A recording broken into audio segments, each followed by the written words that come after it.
para la gloria y honra de tu glorioso nombre. Amén y amén. Bien, mis santos hermanos, conforme a la gracia y a la misericordia del Señor que nos permite día a día poder estar atentos con las enseñanzas, entendamos pues que en este capítulo número 11, ¿sí?, la palabra de nuestro Dios nos dice en los primeros 7 versículos que hemos leído que los amonitas que pertenecían y de hecho estaban liderando, liderados por medio de un hombre llamado Naas, el cual su nombre significaba serpiente, todo un pueblo que pertenecía lejanamente también al patriarca Abraham. Recuerden que eran descendientes de Lot, sobrino de Abraham. Estos tomaron represalia contra una de las tribus ubicadas al otro lado del Jordán y quisieron someterlos a esclavitud. Para ello Israel ya había convocado a todo el pueblo para levantarse un rey. Recuerden que ese primer rey se llamó Saúl. Mas sin embargo, con el pasar de los tiempos, esta región antes del Jordán se había desentendido de las actividades que pasaban del otro lado del Jordán. Mas sin embargo, cuando los amonitas, en este caso los obligaron a ser prácticamente sus tributarios como esclavos, ellos no tuvieron más que buscar ayuda al otro lado del Jordán esperando un milagro. Recuerde lo que dice el versículo número 3 en el capítulo 11 del libro de Samuel. Entonces los ancianos de Jabes le dijeron: danos 7 días para que enviemos mensajeros por todo el territorio de Israel. Y si no hay nadie que nos defienda, saldremos a ti. Es decir, cumpliremos lo que ustedes nos han demandado, que nos arranque nuestro ojo derecho como afrenta de esclavitud. Mi amado hermano, recuerde que Saúl para aquel entonces todavía no ejercía el reinado. Si bien es cierto, había sido ungido como rey, su reinado estaba prácticamente en el aire. Recuerde lo que dice en el verso número 5 del capítulo 11 de este texto. Dice: he aquí Saúl que venía ¿de dónde? Del campo tras los bueyes. Pero al llegar a su ciudad, que era Galaad, vio un escenario nefasto. Todos los habitantes de esa región, dice la Biblia, que se encontraban en un mar de lágrimas, en un mar de llanto. Versículo número 5 dice con esa pregunta: ¿qué tiene el pueblo que llora? Y le contaron las palabras de los hombres, obviamente, que vivían en Jabes. Es decir, que en ese momento se le dijo a Saúl: mira que han venido nuestros hermanos de Galaad, de Jabes, y ellos han dicho a oídos de todo el pueblo que los amonitas se han levantado contra aquella región y les quieren sacar su ojo para dejarlos prácticamente ciegos como señal de oprobio y obviamente para someterlos a esclavitud.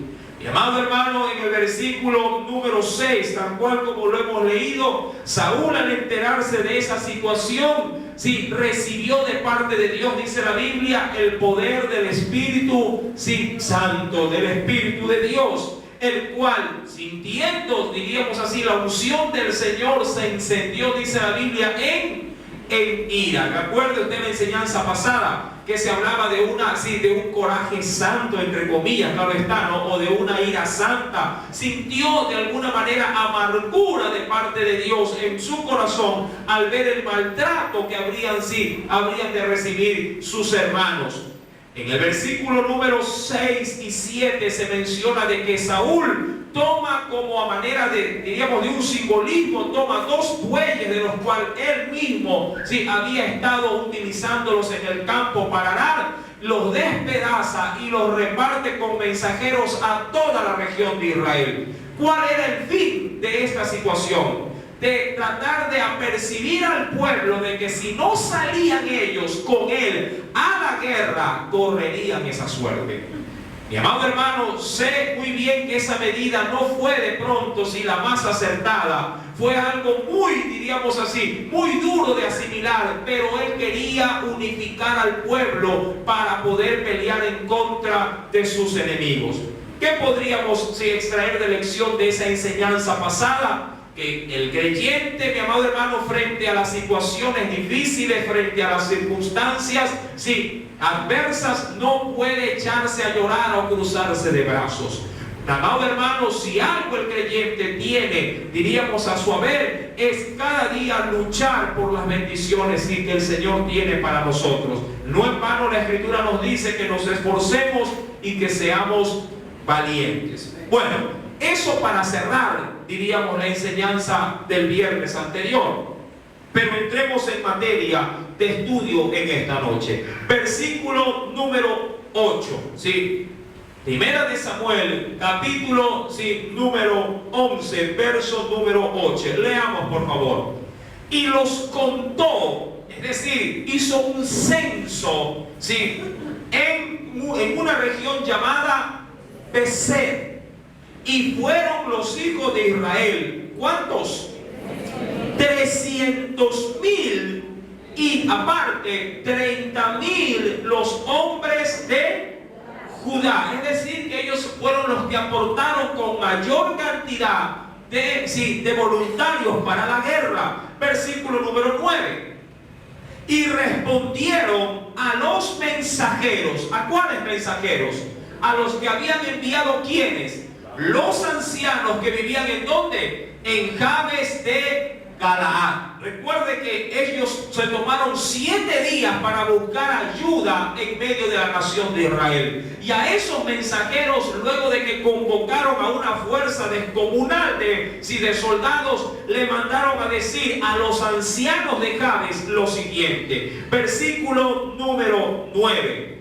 Así diréis a los de Jabes de Galaad: mañana, al calentar el sol, seréis librados. Ahora, me encanta esta proclamación, porque esta proclamación es una proclamación, más que de fuerza, es una proclamación de fe, una declaración de fe. Sus enemigos no estaban derrotados. Amén. Los amonitas estaban presentes y estaban, de hecho, dice la Biblia, acampados, listos para atacar a los moradores de la región de Jabes de Galaad. Si vamos por favor al versículo número 1 del capítulo 11 de Samuel, dice la Biblia: después subió Naas, amonita, y acampó, dice ahí, contra Jabes de Galaad.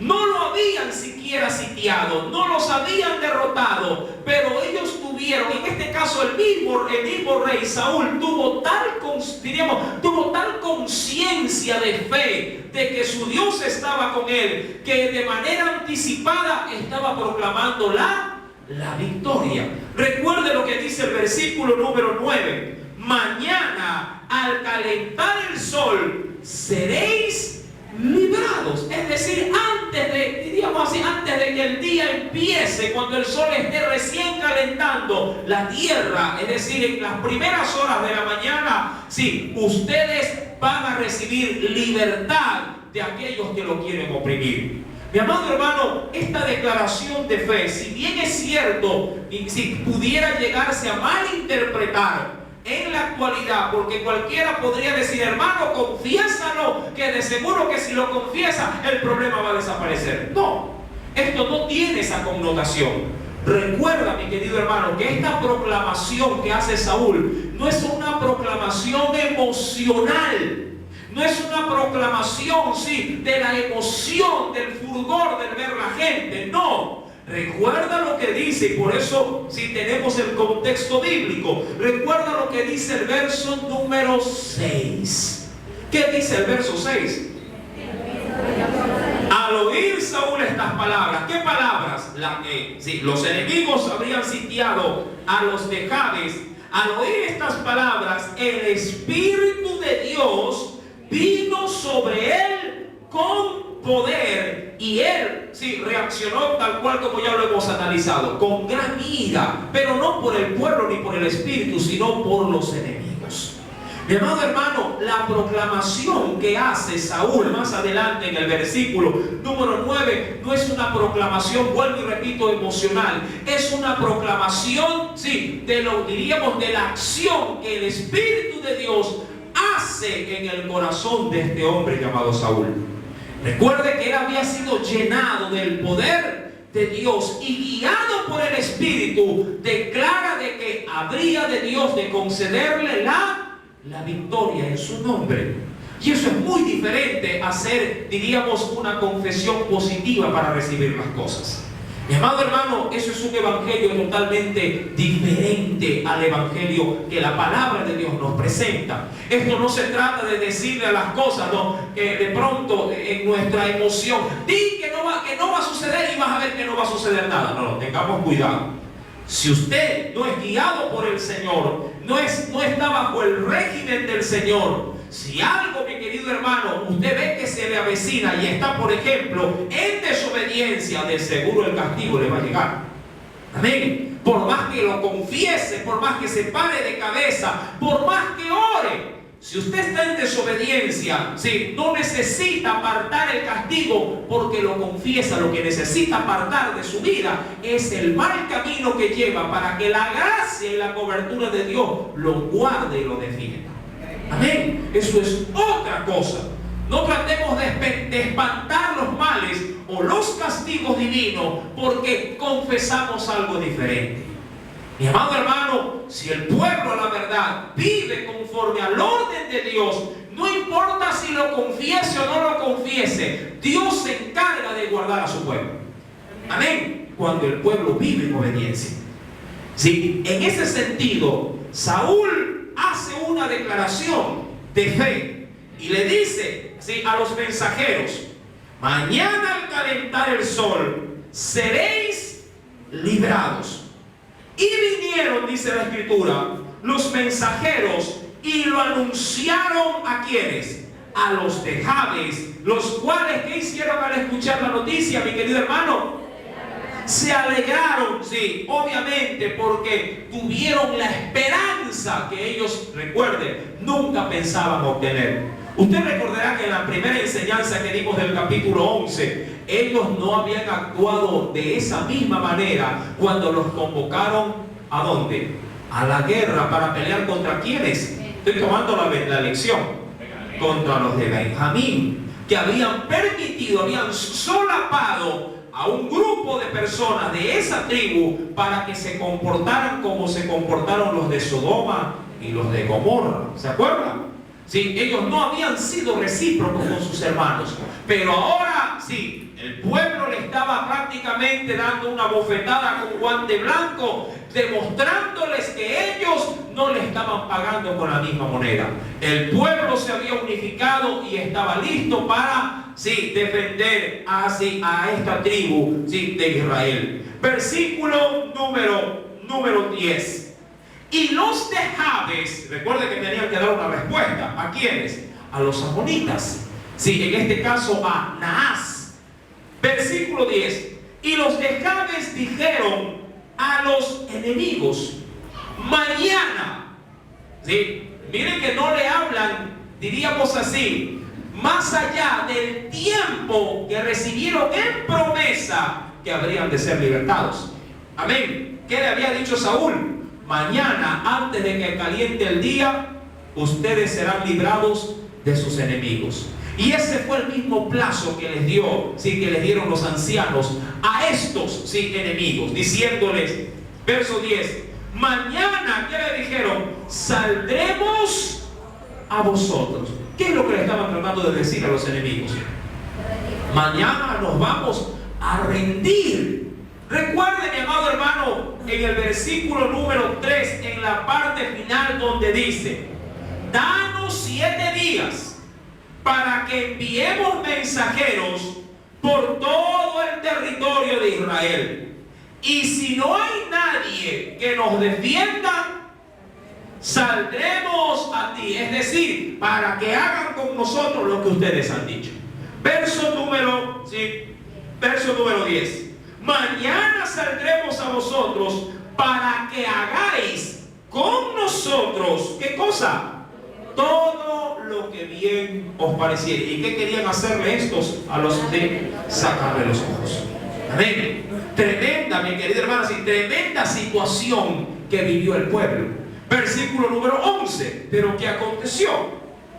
Aconteció, verso número 11, que al día siguiente dispuso Saúl al pueblo en 3 compañías. Es decir, que de los 300.000 hombres, 330.000 hombres, sí, Saúl lo dividió en ¿cuántas partes? En 110, en 3 partes. Sí, 110.000 hombres. Hizo 3 grupos. Versículo número 11. Sí, los dispuso el pueblo en 3 compañías y entraron en medio del campamento. ¿De qué campamento? Del campamento de quiénes? De los amonitas. Es decir, primeramente se arremetieron en la madrugada 110.000 hombres, sin que ellos, recuerden, ¿quién tenía sitiado a quién? Los amonitas tenían sitiado a los de Jabes. Pero Saúl no esperó que los atacaran. Saúl arremetió contra el campamento enemigo. Ojo, usted recordará en las enseñanzas del libro de Josué. ¿Cuántos estuvieron en esas enseñanzas? Dios cambiaba la estrategia de guerra en función, sí, de las circunstancias y aún de sus enemigos. A unos les hacía atacar por la retaguardia, en otras ocasiones el Señor hizo emboscada, a otros el Señor sitiaba la ciudad. Bueno, de muchas maneras. En este caso, recuerde que el Espíritu de Dios había venido con poder ¿sobre quién? Sobre Saúl. Y es decir, mi amado hermano, que el Espíritu de Dios no solamente lo llenó de la convicción, la fortaleza y la fe, sino que también le dio la estrategia de guerra. Saúl estaba siendo hasta ese entonces dirigido por el Espíritu Santo para aún sí darle la estrategia de cómo confrontar a sus enemigos. Ahora, a mí me da una pauta espiritual. A veces el pueblo espera que el diablo lo ataque para reaccionar. ¿Verdad? Que somos muchas veces así. Esperamos, por ejemplo, que la enfermedad llegue para ir recién a orar por la enfermedad. ¿Verdad? Que a veces pasa así. Esperamos que llegue el mal para decir, ahora sí, Señor, reprende ese mal, llévate ese mal. Ahora, mi querido hermano, a veces es necesario anticiparnos, aún con nuestras oraciones, antes de que los males golpeen la puerta de nuestra casa. Dicen muchos, es mejor prevenir que lamentar. Es mejor, mi querido hermano, con anticipación, diríamos así, reprender en el nombre del Señor todo plan que el enemigo, porque usted no conoce cómo el enemigo trabaja.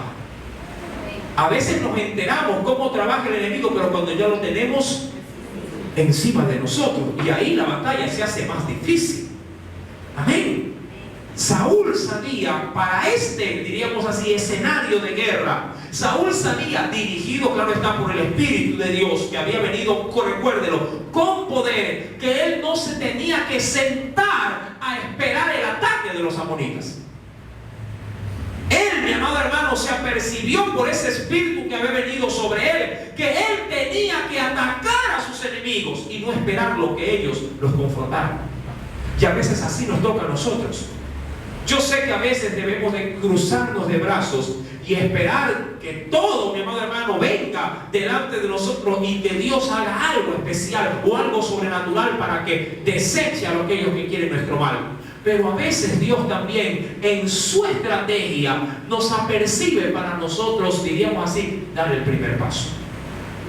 Nos apercibe para nosotros estar preparados para esa guerra. Y aún si fuera posible atacar antes de que el enemigo nos ataque a nosotros. Mi querido hermano, cada situación, claro está, Dios sí la controla, pero Dios nos apercibe si estamos enganchados con Dios.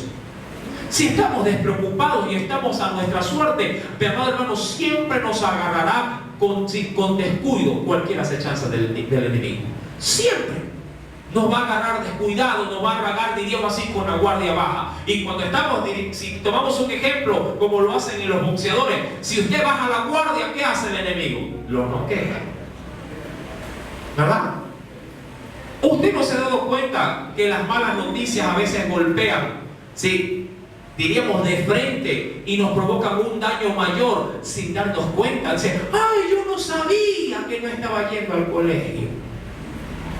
Uy, yo no sabía que ya había perdido la virginidad.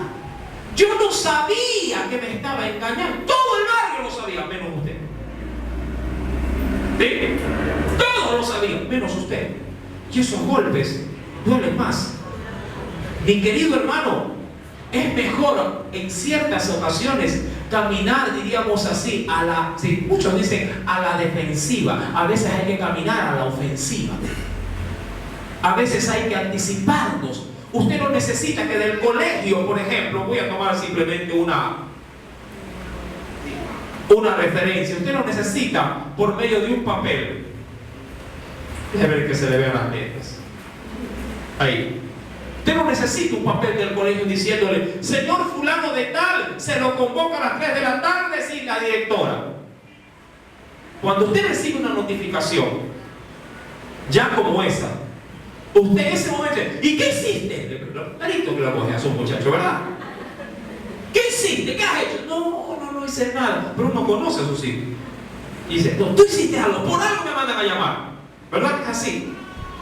Pero, ojo, ahí ya todo está hecho.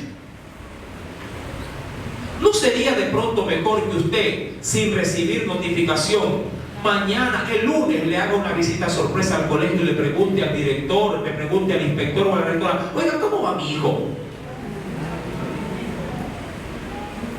¿Sí me está entendiendo a dónde quiero llegar?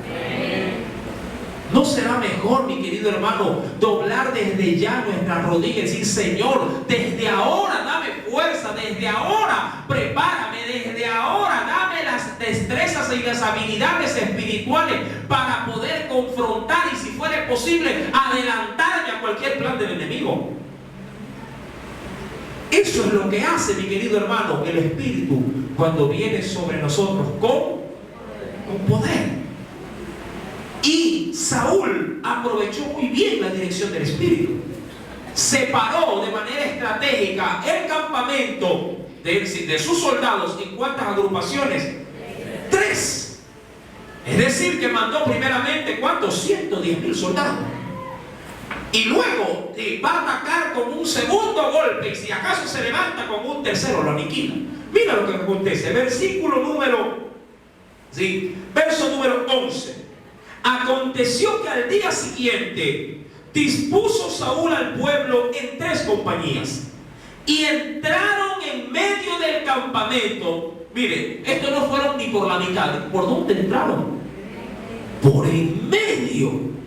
A veces nosotros somos tan, ¿cómo le puedo decir? Tan blandos. Somos de pronto tan quietos, ¿sí? Que decimos, uy, tócalo, a ver, ay, no haga bulla, que... ¿sí? Yo no sé, pero usted en casa no me va a dejar mentir. Usted, cuando tiene un hogar fraccionado, en el sentido de que el hombre es inconverso o la esposa es inconversa, ¿sí? Usted cuando ora, muchas veces, oren despacito, que tu papá está durmiendo, ¿verdad? Porque medio escucha bulla, le reclama, ¿qué te estás orando? Mi papá es así, con mi hermano. Gracias a Dios ahora los 2 son cristianos. Sí, pero al inicio fue una lucha con mi mamá. Mi mamá tenía que orar, pero de puntita cabía en la cara. ¿Sí? Mi amado hermano, ¿a dónde quiero llegar? A veces hay que, como se suele decir en un refrán en el mundo, a veces hay que tomar al toro. Y yo sé que cuando uno quiere tomar al toro por los cuernos, sí, se necesita mucha valentía. Se necesita mucho coraje en el Señor. Mire que la Biblia dice que los valientes arrebatan el reino de los cielos. Pero a veces somos tan timoratos, tan cobardes, que apenas vemos al toro, ¡uy, el toro! Y se va corriendo usted. Deja lo que pase nomás.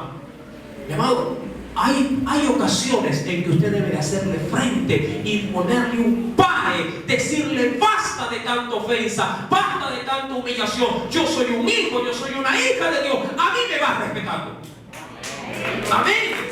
Y no necesita ser grosero para poder decirlo. Saúl entró de medio a medio del pueblo que estaba cercado, en este caso a los habitantes de Gades. Verso número 11. Y entrando en medio del campamento, ¿a qué hora entró? Lo madrugaron, diría cualquiera. Dice ahí, a la vigilia de la mañana. Y eso es de 3 a 6 de la mañana. Sí, de 3 a 6. Obviamente que lo cogió. ¿A cómo lo cogió al toro? Lo cogió dormido, y así es mejor. Verso número 11. ¿Sí? E hirieron, ojo, a los amonitas hasta que el día, diría cualquiera, no abrió el ojo, no sabía por dónde le entraron los golpes. En este caso la espada. Recuerda, entró primeramente uno, sí, y recuerda que allá afuera habían 2 grupos más. ¿De cuántos? Afuera habían 220.000 hombres. Usted sabe la cantidad, sí, que se ha de ver amontonado para poder entrar la espada y matar a los enemigos. Debió haber sido eso una carnicería. Mi querido hermano, la escritura menciona en el verso número 11, y los que quedaron, dice aquí, fueron, ¿qué cosa? Dispersos, de tal manera que no quedaron 2 de ellos juntos. Mira, la situación fue tan, diríamos así, tan severa, el ataque fue tan fulminante que ni siquiera pudieron organizarse, ni siquiera agarrarse de la mano entre dos y decir, corramos los 2 juntos para alentar. No, cada quien agarró y salió como alma que lleva a Cristo. Cada quien corrió despavorido para todos los lados. Nadie llegó a confiar en su compañero para contraatacar. Todo el mundo huyó, como diríamos así, a correr que no despampa. Mi amado, cuando el Señor toma control de situaciones como estas, duras, que nos toca a veces darle cara porque ya no puedes evitar. Si el Señor se encarga, mi querido hermano, de poner de su presencia en tu vida, y cuando la presencia de Dios está en tu vida, no hay quien te pueda hacer frente. No hay quien te pueda hacer frente. Mis amados hermanos, esta situación, diríamos, fue una batalla gloriosa. Y frente a esa situación, el Señor mató 2 pájaros de un tiro. La primera, sí, dio una gran victoria. Una preciosa liberación a un pueblo que estaba, recuérdalo, al otro lado del río, sí, al otro lado del río Jordán. Segundo, Dios puso en alto, sí, la vida de quién? De Saúl. Saúl, mi amado hermano, recuerda, sí, Saúl para sus propios ojos se sentía insignificante. Él decía, yo no merezco estar donde estoy. Yo no merezco estar, sí, en la postura donde Dios me quiere tener. Recuerda que cuando ya lo estaban llamando para ungirlo, ¿a dónde se había de esconder? Detrás del equipaje, del bagaje, estaba escondido. ¿Dónde está Saúl? Es hasta alto, no se nos puede ni perder, es el más alto. ¿Dónde está? Escondido estaba. Y de allá lo fueron a mandar a sacar. El Señor mató 2 pájaros de un tiro porque le dio gloria a un hombre que por primera vez había cambiado las riendas de un arado por una espada. Mi amado, Dios puede hacer proezas en nuestras vidas cuando nos dejamos guiar por el poder del Espíritu Santo. La Biblia dice en el versículo, sí, número 12, el pueblo entonces dijo, sí, a Samuel. ¿A quién? Al profeta.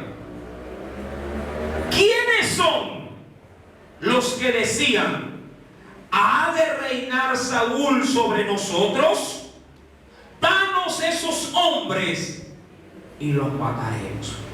¿Por qué? ¿Qué había pasado? Primera de Samuel, capítulo número 10.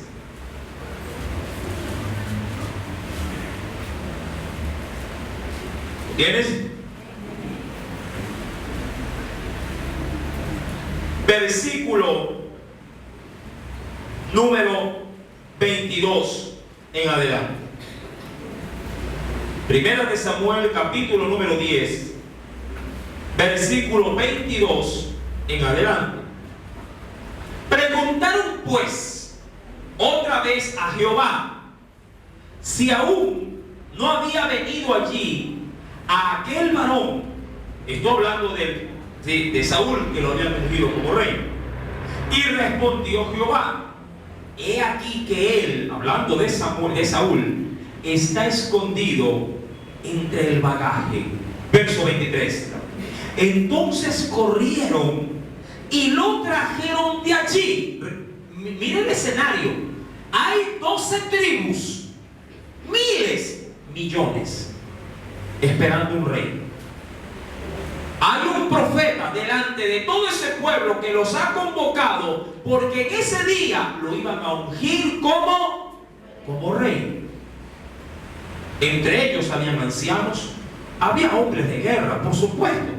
Habían familias enteras, gente importante, gente crítica, gente, sí, de toda alcurnia. Todos estaban allí. Y todos estaban esperando que aparezca este personaje imponente para poder ser ungido como rey. Cuando lo mandan a llamar, oh sorpresa, no está. Averiguan por medio del profeta, porque él era el mediador en ese entonces, y le preguntan: consúltale a Dios dónde está metido este hombre en este evento tan importante. Y Dios públicamente, esto pasó públicamente, Dios anuncia delante de todo ese pueblo: está escondido. Más de uno se rascó la cabeza y dice: a ver, ¿qué me están diciendo? Que el que va a ser rey es un cobarde, que ni siquiera tiene la valentía o la cara de ponerse enfrente del pueblo. Y muchos, a partir de ese día, en vez de tener a Saúl en alto, lo tuvieron en poco. Mira lo que acontece, verso número 23. Corrieron y lo trajeron de allí, y puesto en medio del pueblo, desde los hombros, eso por la estatura que él tenía, desde los hombros arriba, era el más alto de todo, sí, que todo el pueblo. Verso 24. Y Samuel dijo a todo el pueblo: ¿habéis visto? Hace una pregunta: al que ha elegido Jehová, que no hay semejante a él en todo el pueblo. Ahora, ¿cómo reaccionó el pueblo? Verso 24, en la parte final dice: entonces el pueblo clamó con alegría diciendo: ¡viva! ¡Que viva el rey! Pero, versículo número 27, me salto unos cuantos versos. ¿Qué dice el verso 27? Pero algunos perversos dijeron: ¿cómo nos ha de salvar este? Es decir, este cobarde, este hombre que cuando se lo convoca, en vez de dar la cara, se esconde. Verso número 27. ¿Cómo nos ha de salvar este? Y le tuvieron en poco, y no le trajeron, ¿qué cosa? Presentes. ¿Y él cómo reaccionó? Mas él, ¿qué hizo? Se hizo el tonto, diría cualquiera. Disimuló, dijo: ¿para qué me voy a meter en camisa de once varas? A la verdad, él se sentía un miserable. Él se sentía poca cosa. Pero esto no depende de cómo yo me siento. Recuerda esto, mi amado hermano.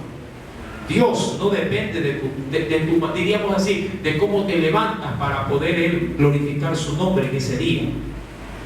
Dios, mi querido hermano, siendo soberano, va o está por encima de nuestros estándares. Él no está viendo que, como no tiene brazo, él no puede escribir. Hoy, como él no tiene pies, él no va a poder avanzar. No, el Señor nunca se fija en esas limitaciones. El Señor siempre, mi querido hermano, cuando nos ve a través de la óptica de Jesucristo. Y en Él, aquel que no diríamos que se estima poco en Cristo, debe de verse como un hombre o una mujer de valor. ¿Cuántas veces a usted lo minimizan así? Tú eres ignorante, ni has estudiado, ¿qué te vas a a poner a discutir. Hermano, esto no se trata de preparación teológica o secular. Esto se trata de todo lo que el Espíritu de Dios puede llegar a hacer en tu vida por medio de su ministración, su gracia. Recuerda que Dios llama las cosas que no son como que si fuesen. Y esa es la obra de la fe. La Escritura pues nos hizo ver en el verso 27 que a Saúl, se lo tuvo en poco. Y este grupo, mi querido hermano, en el capítulo número 11, que estaba plenamente identificado, dice en el versículo número 12, luego de la guerra y la victoria que Dios le da a través, de las manos de Saúl, el pueblo entonces dijo a Samuel, al profeta: ¿quiénes son los que decían, ha de reinar Saúl sobre nosotros? Es decir, ¿dónde están los que no le trajeron tributo a aquel que Dios ha elegido por rey sobre nosotros? Claro, eso también es muy cierto. Cuando las cosas van bien, todo el mundo aplaude. Y todo el mundo dice, sí sirve. Aquí hay una doble situación. Cuando las cosas salen de maravilla, todo el mundo te elogia, te abraza, dice, eso hermano va bien. Pero el día que les fallas, se olvidan de tus éxitos y de tus logros. Y por la falla te recriminan y te hacen pedazos. ¿A cuántos nos han dicho pedazos? ¿Ah? Cocine rico y dicen, sí, se come. Cocine malo y toda la semana dicen, oye, qué malo que cocinaste el otro día. ¿Verdad que así es? No, oye, pero eso fue ese mes pasado. Uy, me parece que fue ayer. Cuando las cosas salen bien, nadie le felicita. Pregunto, ¿a qué madre le felicitan porque lavó la ropa? ¿Verdad? No lave y va a ver cómo le recuerdan su nombre. Ahí le recuerdan. Mi amado hermano, obvio, Saúl había sido un instrumento poderoso en las manos de Dios. Ahora, ¿cómo actúa este hombre? Recuerde que estaba lleno de ¿qué cosa? Del poder del Señor, del Espíritu de Dios. Y Saúl dijo, y aquí quiero concentrar también parte de la enseñanza. Saúl dijo, no morirá hoy ninguno. Eso hablando de quién? De su pueblo. No morirá hoy ninguno, porque hoy Jehová ha dado salvación. No Saúl. ¿Quién dio la victoria? Él lo sabía. Jehová. ¿Por qué? Primeramente, reconozcamos estas características. ¿Quién lo había llenado de poder? Él era débil ante sus propios ojos, pero el Señor le cambió esa actitud negativa y de derrotismo que tenía por una actitud diferente de conquista, y de valor. Dos, ¿quién le dio la estrategia de guerra? El Señor. ¿Y quién venció a los enemigos? Dios. Porque recuerde que no son ni la multitud de los guerreros ni la multitud de los caballos. Si Dios no está ahí, usted puede llevar todas sus fuerzas, puede llevar todas sus recomendaciones, puede llevar todas las palancas y el trabajo no le sale. Pero cuando Dios quiere darle a alguien, gloria y honra, se le otorga, mi amado hermano, por la gloria de su nombre. Y así se puede llegar a conquistar, cualquier cosa. Saúl sabía, mi querido hermano, que todo lo que había logrado no era por mérito propio. Todo venía de parte de Dios. Segundo, Saúl no quería tomar venganza con su propia mano. Recuerde, mi querido hermano, si alguien ha de pelear por nosotros es el Señor. Éxodo 14:14 dice, vosotros estaréis tranquilos que yo Jehová pelearé por vosotros. Quiero que me acompañe un texto bíblico en la carta a los Romanos, en el Nuevo Testamento. Libro a los Romanos, en el capítulo número 12. Carta a los Romanos, capítulo número 12.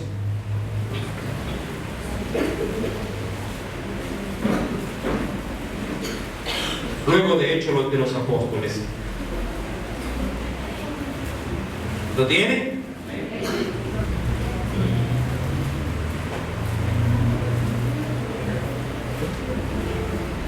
Verso 17 en adelante, hasta el 19. Romanos capítulo 12, verso 17 al 19. ¿Lo tiene? O hasta el 20, está precioso el texto. ¿Ya? ¿Lo tiene? No paguéis, ¿sí?, a nadie mal por mal. Procurad lo bueno delante de todos los hombres. Si es posible, porque el Señor sabe muy bien que a veces, por más que uno intente, no se puede. Pero si es posible, en cuanto dependa de vosotros, estad en paz con todos los hombres. No os venguéis, ¿sí?, vosotros mismos, amados míos, sino dejad lugar, ¿para qué, mi querido hermano? A la ira de Dios, porque escrito está: mía es la venganza, yo pagaré, dice el Señor. Verso 20. Así que, si tu hermano, si tu enemigo tuviere hambre, ¿cómo debemos de pagarle al enemigo? Dale de comer. Si tuviera sed, dale de beber. Pues haciendo esto, ascuas de fuego amontonarás sobre su cabeza. ¿Qué significa esta palabra, esta expresión? Ascuas de fuego amontonarás sobre su cabeza. Esto significa, y hay una Biblia que lo translitera muy bien, hace una transliteración, diría, muy apropiada. Porque harás que tu adversario, si le arda la cara de vergüenza. Y es una expresión que me gustó mucho. Si harás de tu enemigo que si le arda la cara de vergüenza al ver que él te hizo mal y tú le pagas con bien. Mi amado hermano, diciéndonos en el verso 21, acabando ese capítulo del 12 de Romanos, dice: no seas vencido de lo malo, sino vence con el bien el mal. Veamos un último texto. Acompáñenme, por favor. Proverbios capítulo 20. Un texto maravilloso. Carta o libro, perdón, a los Proverbios. Capítulo número 20. ¿Lo tiene? Libro de los Proverbios, capítulo 20, verso 22. Verso 22. ¿Lo encontró? No digas, y esto no se trata tanto de decirlo, por si acaso. Cuando se habla de no digas, significa no lo albergues en tu corazón, porque recuerde que de la abundancia del corazón, ¿sí?, es decir, no le des cabida hasta el punto de que tu boca también lo proclame. No digas, ¿sí?, ¿qué cosa? Yo me vengaré, sino ¿qué cosa? Espera a Jehová y Él te salvará. Ay, hermano, pero está demorado. No importa, Él te va a salvar en su tiempo. Amén. Hermano, yo quiero que sea ahorita. No. En el tiempo de Dios. Ahora, recuerda que uno no se pone a orar para que el juicio de Dios le caiga a la gente. Uno se pone a orar para que la misericordia de Dios venga sobre los hombres. Amén. Cuando vamos al capítulo, para concluir, capítulo 11, luego de que Saúl reconoce, primeramente, de que no debe de morir nadie, y segundo, lo más importante, que todo lo que él había logrado en esa batalla había sido la gloria del Señor, dice en el verso número 14 del capítulo 11 de Samuel: mas Samuel dijo al pueblo, recuerda que querían, ¿sí?, venganza contra los que no le rindieron tributo en su debido tiempo a Saúl. Mas Samuel dijo al pueblo: venid, vamos a Gilgal. Recuerda que ahí se hacían sacrificios. Para que renovemos. Ya lo había ungido como rey, pero recuerda, él ungido como rey no estaba ejerciendo el reinado, porque a la larga nadie, en términos muy vulgares, nadie le paró bola. Nadie le hizo caso a Saúl. Era rey, pero ¿dónde estaba el rey? ¿Dónde estaba reinando? Con los bueyes. Ahí estaba reinando, a los bueyes estaba reinando. Y Dios, cuando lo ungió, era para que se ponga de manera inmediata ¿en dónde? En el trono. Amén. Y Samuel vio muy pertinente, aprovechando esta situación, esta ocasión, para ahora sí poner de manera definitiva a este hombre donde tenía que estar, en el reinado. Versículo número 14. Mas Samuel dijo al pueblo: venid, vamos a Gilgal para que renovemos allí el reino. Y fue todo el pueblo a Gilgal e invistieron allí. Ahora sí, hasta lo vistieron, porque recuerda que él tenía ropa. ¿Qué ropa tenía de rey en el arado? No, estaba bien perfumado, a tierra, estiércol de los bueyes, a eso olía.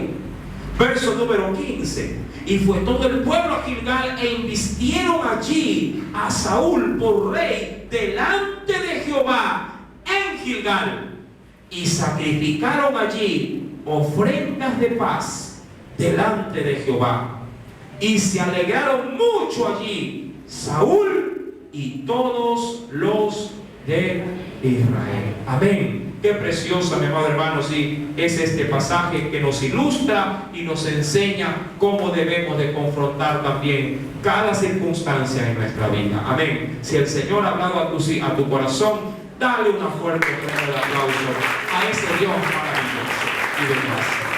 Oremos. Padre, en el nombre de Cristo Jesús.